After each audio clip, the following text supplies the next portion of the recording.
morning to all of you. This is Ashish Rathod from Radiant Academy. I heartily welcome you all in my own official YouTube channel, that is Radiant Academy, an institute dealing with English language only. So today's the topic is subject, verb and object. और I know that कि ये subject और parts of speech के बारे में मैंने videos आपके group में प्रोवाइड करा दिए हैं, अपलोड कर दिए हैं, फिर भी ये टॉपिक बहुत ज्यादा इंपॉर्टेंट है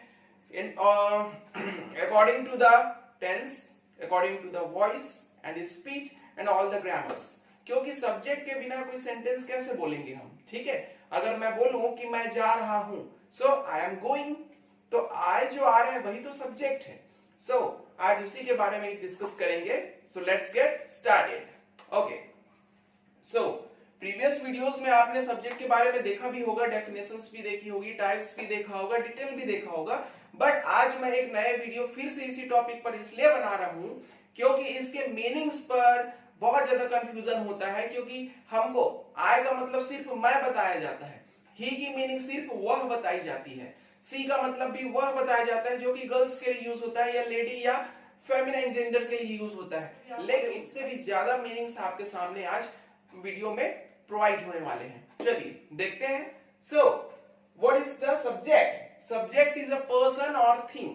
सब्जेक्ट इज अ पर्सन और thing which performs some actions, which performs some actions। तो यहां पर मैं ये बोलना चाह रहा हूं कि सब्जेक्ट मीन्स होता है कर्ता। कर्ता एक ऐसा कोई भी व्यक्ति हो सकता है या कोई भी वस्तु हो सकती है, ठीक है, जो किसी क्रिया को परफॉर्म करता है, जो किसी क्रिया को, किसी काम को करता है, that is called subject. It has two main types, singular subject and plural subjects. You can see here singular subject and second plural subject. So one by one I will show you the meaning of the particular subject. So first, he. It is used with masculine gender. Masculine gender means जो boy के लिए use हो, male person के लिए जो use हो, that is called masculine gender.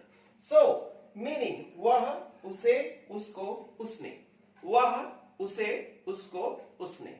Next, see, it is used with feminine gender. Okay, feminine gender. So meaning same, वह, उसे, उसको, उसने।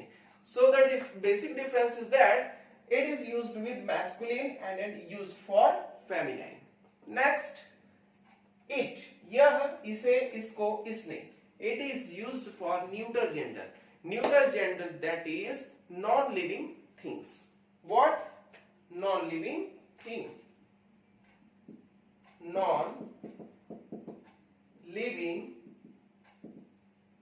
things. Yes, जो कि एक निर्जीव वस्तु के लिए यूज किया जाए। Next, one object. One object means pen, mobile, fruits, etc. Sorry. Okay, so next, one name, Raj, Seema, John, Lucy और कोई भी प्लेस। अब यहां पर मैं ये बताना चाह रहा हूं कि जो यहां पर नाम है वो किसी का भी नाम हो सकता है, चाहे वो नाम लड़के का हो, चाहे वो नाम लड़की का हो, चाहे वो किसी प्लेस का भी नाम हो सकता है, ठीक है, किसी भी प्लेस का नाम हो सकता है, किसी भी प्रोफेशन का नाम हो सकता है, ठीक है, किसी भी पोस्ट का नाम हो सकता है। ओके, सो यहां पर नेक्स्ट हमारा आएगा वन ऑब्जेक्ट। वन ऑब्जेक्ट कोई भी object, pen, mobile, car, cooler, fan, copy, book, etc. Okay, come to the plural subjects. I, अभी जैसे कि मैंने प्रीवियसली कहा कि आई मीन्स हमारे टीचर ने सिर्फ मैं बताया, जबकि सेंटेंस में इसके अलग अलग रूप होते हैं। जैसे कि मुझे पानी चाहिए, मुझे पानी चाहिए, तो मुझे पानी चाहिए अगर मैं बोलूं तो वहां पर क्या होगा? आई ही होगा। लेकिन हमको सर ऐसा क्यों नहीं बताते? क्यों नहीं बताते? पता नहीं वो कैसे टीचर से पढ़े या किस टीचर से पढ़े हैं, बट जो प्रैक्टिकल चीज है आज मैं आपके सामने रखना चाह रहा हूं, तो मीनिंग को बहुत अच्छे से देख लीजिए। आई मीन्स मैं, मुझे, मुझको, मेरे को, मुझ में, ये भी होगा। सबकी एक एक मीनिंग एक एक सेंटेंस में बताऊंगा जहां पर यूज होगा वो। जैसे मैं, मैं एक लड़का हूं, ठीक है, आई एम अ बॉय, मैं एक लड़का हूं, I am a boy. Next, मुझे पानी चाहिए, मुझे पानी चाहिए, I want water, I want water, ठीक है। नेक्स्ट, मुझको, यही सेम सेंटेंस को आप बोल सकते हैं, मुझको पानी चाहिए, ठीक है, मुझको पानी चाहिए, I want water. Next sentence, मुझको कुछ खाने को दो, मुझको कुछ खाने को दो, give me something to eat, ठीक है, give me something to eat. अब यहां पर देखिए क्या हो रहा है, मी हो रहा है, ठीक है। तो यहां पर खाने को दो तो देने वाला कोई और है, इसलिए यहां पर आय के बजाय मी आया है, क्योंकि हम यहां पर ऑब्जेक्ट है, कोई हमको देगा, ठीक है, कोई हमको देगा, तो देने का काम करेगा अगला पर्सन, नेक्स्ट पर्सन, इसलिए यहां पर मी आया। तो ये डिफरेंस बताने के लिए मुझको पानी चाहिए, ठीक है, आई वॉन्ट वाटर, और मुझे कुछ खाने को दो, तो यहां पर क्या हो रहा है, give me something to eat. Next, अब यहां पर मेरे को रायपुर जाना है, I have to go to Raipur, मेरे को I have to go to Raipur. अब यहां पर ये भी बोल सकते हैं, मुझे रायपुर जाना है, I have to go to Raipur. Next, मैंने उसे डांटा, मैंने उसे डांटा, आई स्कॉल्डेड हिम, देखिए मैंने के लिए आई आ रहा है। नेक्स्ट, मुझमें हिम्मत है, मुझमें परेशानियों से या चुनौतियों से लड़ने की हिम्मत है, ठीक है। सो मैं ये भी बोल सकता हूं कि I have courage to face the challenges, I have courage to face the challenges. तो देखिए वर्ड एक ही है, आई ही है, मीनिंग कितनी सारी है अकॉर्डिंग टू द सेंटेंस ये वेरी करता है, लेकिन हमारे टीचर्स ने ऐसा नहीं बताया, वहीं पर हम फंस जाते हैं जब हम कन्वर्सेशन करते हैं या अपने से सेंटेंस फॉर्मेशन करने की कोशिश करते हैं। तो मैंने के लिए क्या आएगा, मुझमें के लिए क्या आएगा, मुझको के लिए क्या आएगा, क्योंकि हमें तो सिर्फ आई का मतलब मैं ही पता है। चलिए नेक्स्ट, वी, हम, हमें, सेम आई की तरह इसकी भी बहुत सारी मीनिंग है, बट हमें क्या पता है, वी मीन्स हम, सो वी मीन्स हम, हमें, हमको, हम लोगों को, हमने, हम सबको, ठीक है। चलिए सेंटेंस पर यूज करते हैं, हम भारतीय हैं, we are Indian, we are Indian. Next, हमें आजादी चाहिए, we want freedom, we want liberty, we want free, we want to be free भी, ये भी आप बोल सकते हैं। नेक्स्ट, हमको यहां से जाना है, we have to go from here, हमको यहां से जाना है या हमको यहां से जाना पड़ेगा, we have to go from here. Next, हम लोगों को आजादी चाहिए, we want freedom, we want freedom. यहां पर देखिए वी का मतलब हम भी होता है, हम सब भी होता है, और कई सेंटेंस पे कई जगहों पर आप देखे होंगे वी ऑल करके भी लिखते हैं। तो वी का मतलब भी बहुत सारे लोगों को एक इंडिकेशन होता है, इंडिकेट करता है, तो वी भी सफिशिएंट है और वी ऑल भी सफिशिएंट है। या हम लोग के लिए वी पीपल भी बोला जाता है, वी पीपल। पीपल की स्पेलिंग लिखना चाहूंगा मैं यहाँ पर, PEOPLE। अब इसके प्रोनाउंसिएशन पर बहुत ज्यादा फोकस करेंगे। कई लोग इसको प्यूपल बोलते हैं, कई लोग इसको प्यूपल बोलते हैं, कई लोग इसको पीपुल बोलते हैं, कई लोग पोपिल बोलते हैं, ऐसा भी हुआ है। इसलिए मैं करेक्ट प्रोनाउंसिएशन आपके सामने लिखना चाहूंगा, पीपल। जो पीपल का पेड़ होता है उसी की प्रोनाउंसिएशन का सेम इसको हमको बोलना है, पीपल। यस, तो दिमाग में रख लीजिएगा पीपल। तो मीनिंग यहां तक हम लोगों को बता दिया मैंने। नेक्स्ट, हमने कल रात एक मूवी देखी, हमने कल रात एक मूवी देखी, वी सॉ या we watched a movie yesterday night, yesterday या yesterday night as you want। Next, हम सबको जीने के लिए बेसिक चीजों की जरूरत होती है, we all need some basic things to live, we all need some basic things to live। yes। next, you. अब यू की मीनिंग इतनी सारी मीनिंग है, बट आप क्या जानते हैं? यू मतलब यू मीन्स तुम और आप, बस इससे ज्यादा कभी जानते ही नहीं थे, या जानते थे तो किसी को बताते थे तो क्या बोलते थे? यही तो बोलते थे कि यू मीनिंग या यू की मीनिंग तू और तुम, आप, बस इतना ही। लेकिन यहां पर आप देख सकते हैं कितनी सारी मीनिंग, 1 2 3 4 5 6 7 8 9 10 11 12 13 14 15 मीनिंग्स और भी हो सकते हैं। अगर बनाए तो सेंटेंस पे अगर आए तो यू ही होगा, इसीलिए मैंने डैश डैश कर दिया है। सेम वैसे ही यहां पर भी डैश डैश। तो इसका मतलब अगर सेंटेंस पे कुछ तू तुम आपसे कुछ रिलेटेड सेंटेंस आते हैं तो और भी सेंटेंस उसके मीनिंग सेंटेंस के अकॉर्डिंग बन सकते हैं, वैरी कर सकते हैं। ओके, चलिए देखते हैं। तू, अब देखिए किसी से हमको रूडली बात करना होता है, तूने, तू इधर आ, यू कम हियर, तुम इधर आओ, यू कम हियर, ऐसा बोलते हैं। तुझे, तुझे क्या चाहिए? What do you want? तुझे क्या चाहिए? तुम क्या चाहते हो? What do you want? अब यहां पर व्हाट डू यू वांट, ठीक है, तो व्हाट डू यू वांट। अब तुम्हें जीने के लिए क्या चाहिए? What do you want to live? What do you want to live? What do you wanna to live? ठीक है, what do you wanna live. Want to को क्या बोलते हैं? वांना।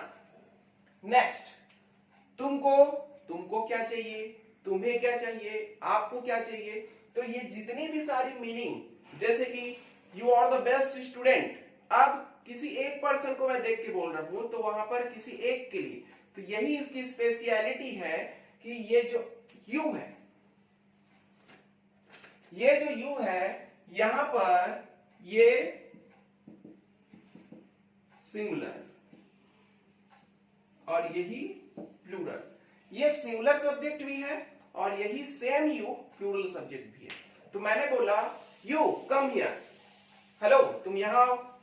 अब मैं बोला यू कम हियर, अब सबको देख के बोल रहा हूं तो सबको समझ में आ गया कि सबके बात में सबकी बात हो रही है और सबको बुलाया जा रहा है, ठीक है। यू ऑल भी बोल दिया जाता है, वो भी ध्यान में रखेंगे।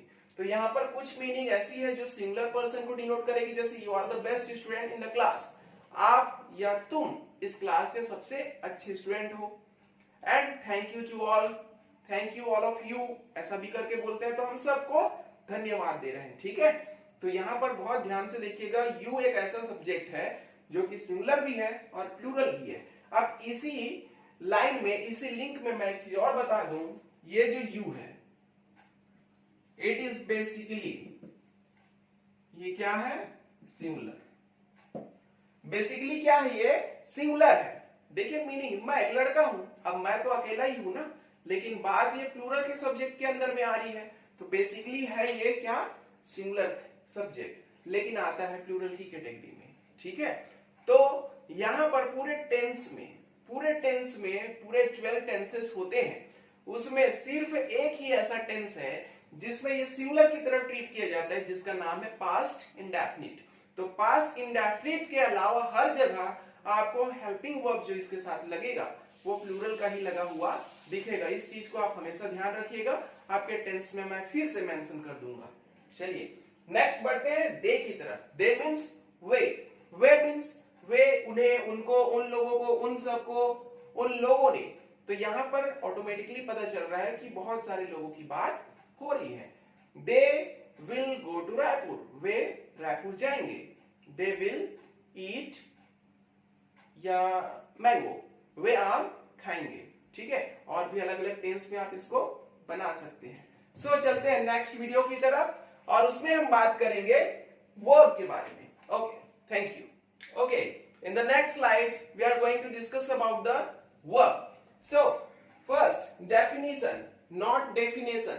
पहले भी बता चुका हूं, ये डेफिनेशन नहीं होता है, डेफिनेशन होता है। स्पेलिंग चेक कर लीजिएगा अपने डिक्शनरी में। What is verb?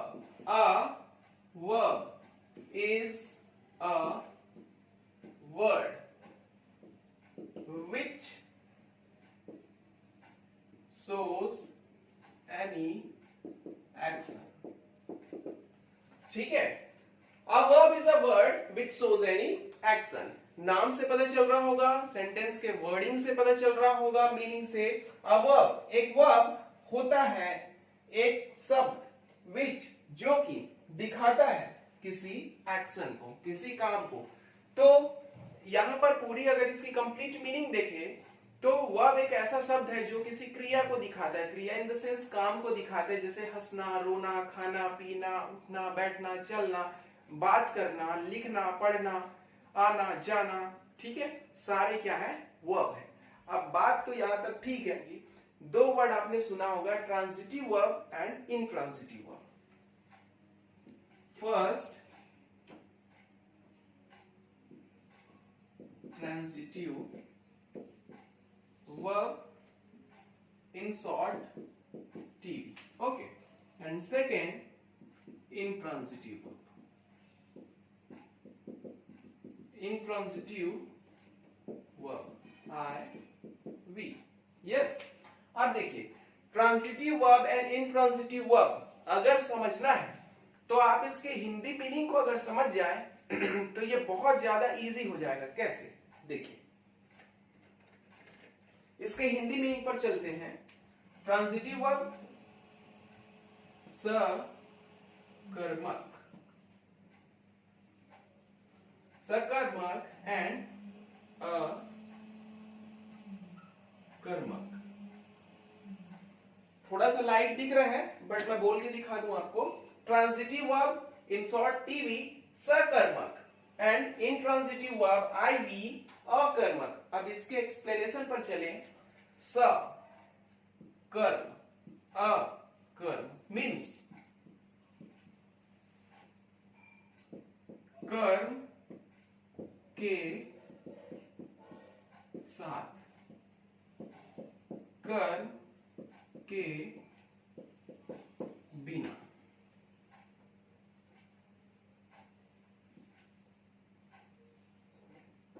ठीक है, चलिए।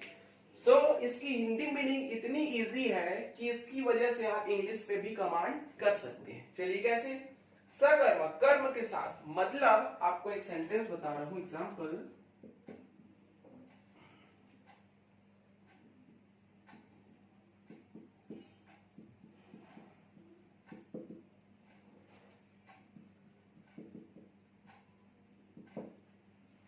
ओके, तो यहां पर आप देख सकते हैं एक सेंटेंस मैंने लिखा हुआ है, boy is playing cricket, boy is playing cricket. अब यहां पर देखिए, जैसे कि मैंने सब्जेक्ट बताया था, तो सब्जेक्ट क्या है, क्या किसी भी कार्य को करने वाले पर्सन या थिंग को हम क्या बोलते हैं, सब्जेक्ट। तो यहां पर काम क्या हो रहा है, खेलने का।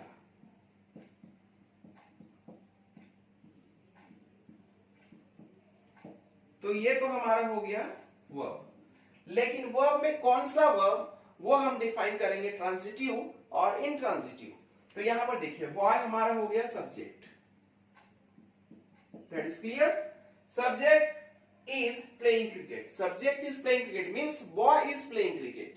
अब यहां पर देखिए, कर्म ये है हमारा वर्ब और उसके साथ में हमारे पास क्रिकेट क्या है, एक ऑब्जेक्ट है। क्रिकेट क्या है, एक हमारे पास ऑब्जेक्ट है।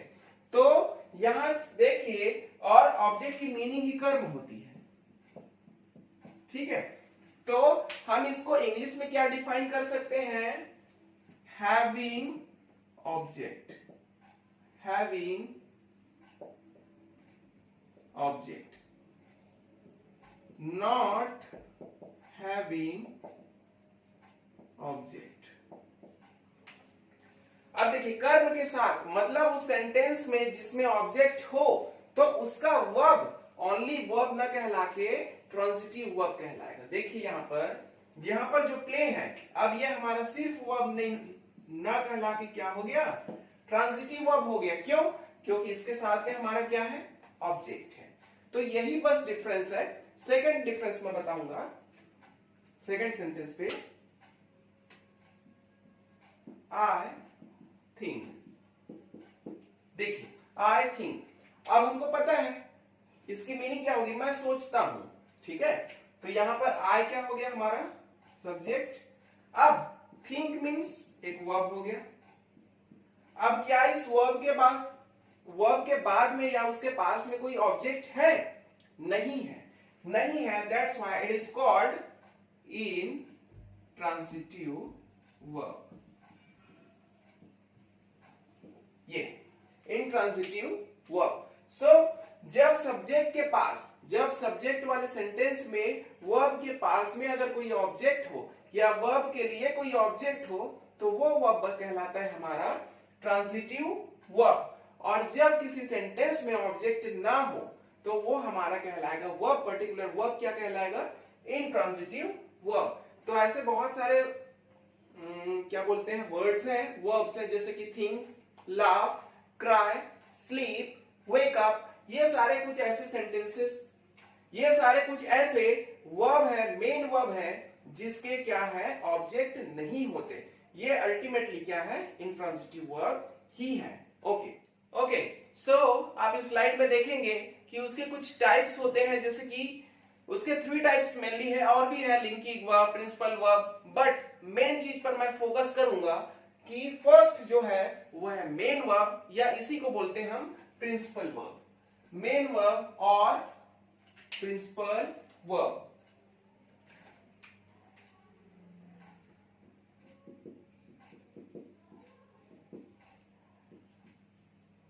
ठीक है, मेन वर्ब और principal verb. Next, helping verb, that is also known as auxiliary verb. Auxiliary verb, yes. अब ये थर्ड जो है वो मॉडल, या कई लोग इसको मोडाल भी बोलते हैं, बट मॉडल्स बोलने में ठीक लगता है। ठीक है, सो मेन वर्ब और प्रिंसिपल वर्ब। चलिए देखते हैं इसमें। तो अभी जो आप सब्जेक्ट देख रहे थे, play, laugh, right, read, study, walk, talk, ये सारे हमारे क्या है? Main verb. Main verb sentence, I play cricket. अब यहां पर देखिए जो प्ले है, ठीक है, अब ये प्ले मेन वर्ब क्यों है? इसको प्रिंसिपल वर्ब क्यों बोला जाता है? इसके पीछे एक लॉजिक है। मेन वर्ब, अब देखिए इसकी कंप्लीट मीनिंग हो रही है मैं क्रिकेट खेलता हूं, ठीक है। तो यहां पर अगर हम इस प्ले वर्ड को हटा दें तो क्या बचा? आई क्रिकेट। अब आई क्रिकेट की कोई भी मीनिंग या कोई भी इसका शब्द अर्थ नहीं बनेगा। क्यों? क्योंकि अगर हम बोलते हैं कि मैं एक क्रिकेट हूं तो आई एम अ क्रिकेट लिखना पड़ेगा। जैसे कि आई एम अ बॉय, तो वैसे ही आई एम अ क्रिकेट। तो प्ले को अगर आप हटा देते हैं तो ये पूरे सेंटेंस निरर्थक हो जाते हैं, मीनिंगलेस हो जाते हैं। That's why it is called main verb. चलिए next, helping verb, auxiliary verb. Helping verb नाम से पता चल रहा है सहायक क्रिया जो मेन वर्ब का हेल्प करे। किसकी? जो मेन वर्ब की हेल्प करे, that is called helping verb. आप देखिए हेल्पिंग वर्ब कितने सारे हैं। अगर प्रेजेंट इंडेफिनिट से स्टार्ट करें तो डू, डज, ध्यान से सुनेंगे, do, does, did, will, shall, am, is, are, was, were, will be, shall be, has, have, had, will have, shall have, has have been, had been, will have been, shall have been। तो ये सारे क्या है? हमारे helping verb है। ठीक है, एक सेंटेंस उसका भी देखते हैं। I am playing cricket।